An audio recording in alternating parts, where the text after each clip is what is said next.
Hello guys, and welcome to another edition of Explore Storytime, and we're continuing to read from David Walliams' The Midnight Gang, and there we are. There you can see. Okay, and we are on chapter 51, and this chapter is called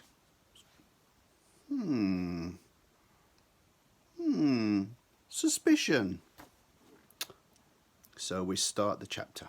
Are you ready? Good. Tom steered the trolley along the corridor. At the end was a hatch in the wall where the pharmacist gave out medication. An elderly man was sitting on the other side of the sliding glass window. Mr. Codd was wearing a hearing aid and thick round glasses. He was busy sipping noisily from an impossibly large mug of tea. Tom took a deep breath and addressed him. "Good evening." "Deeper," came another whisper from under the sheet. The boy tried again, deeper this time. "Good evening." Mr. Codd didn't look up. "He's not responding," whispered the boy. "Codd must have forgotten to turn his hearing aid on again," said the porter. "You're going to have to shout." "Good evening," shouted the boy. "There's no need to shout, Doctor. I'm not deaf," shouted Mr. Codd. "Sorry," said the boy.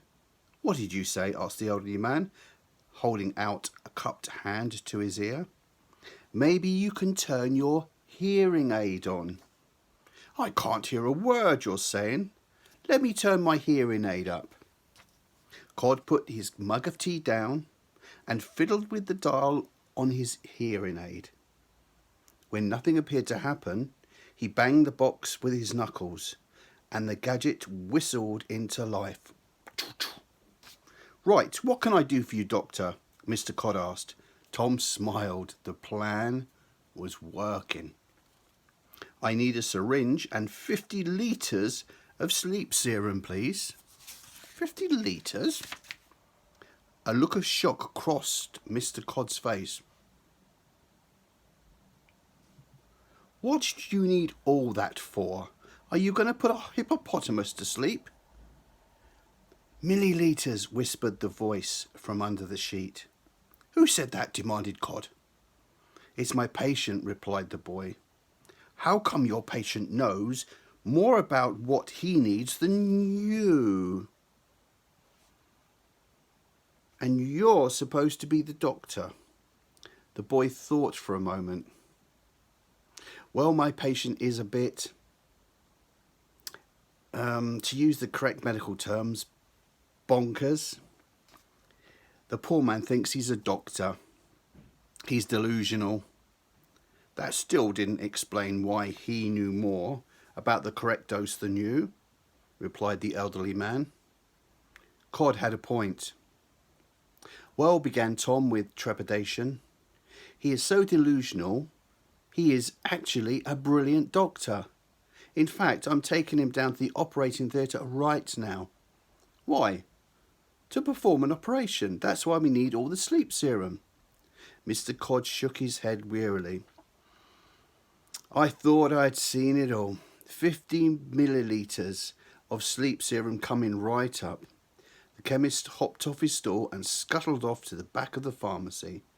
"Well done," said the porter.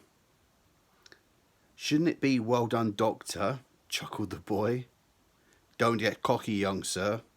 When Mr. Codd returned with the serum, he stumbled slightly and dropped medication on the counter. As he bent down to pick it up, he peered at Tom's feet. "You have 2 left feet," observed Mr. Codd. "Yes," replied the boy. "Most people have 1 left foot. I'm lucky enough to have 2. "I've never heard of such a thing," explained the chemist. "Well, apart from not being the best at ballroom dancing, it's never held me back." "Thank you very much." Mr. Codd peered through his thick, dark glasses. No, they're not dark. Mr. Codd peered through his thick glasses, looking at this doctor with suspicion. You just need to sign here, muttered Cod. He pushed a medical form across the counter. Thank you, said the boy. Have you a pen? The chemist shook his head. Another doctor who doesn't have a pen. Cod produced a biro from the top of his lab coat. Now, don't think you can make off with it. The chemist rolled the pen across the counter and it fell on the floor. The boy leant down to pick it up and lost his balance. Oh! Thud! Tom was sprawled out on the floor. His prosthetic legs had become detached. Cod peered down. Your legs have fallen off, he said. Yes, I don't need them anymore, replied the boy. Do feel free to give them to anyone who might want them. You're not a doctor, explained Cod. You're a child. You must be the boy everyone in the hospital is looking for. He is a doctor, said the porter from under a sheet, just like me. You're both up to no good, shouted Cod. I'm calling hospital security. The boy grabbed hold of the trolley and sped off down the corridor, crashing through the swing doors with a terrific bang. We better get a move on, said the porter. Have you got the syringe? Yes, replied Tom. What are we going to do with it? Simple. Stick it in Matron's bum. Well, that's the end of that chapter. So tomorrow we'll be reading from chapter 52. And this is one of my favourite chapters. The one I just read is one of my favourite as well. And chapter 52 is called A Pain in the Bum. Well, it's been a pleasure reading to you.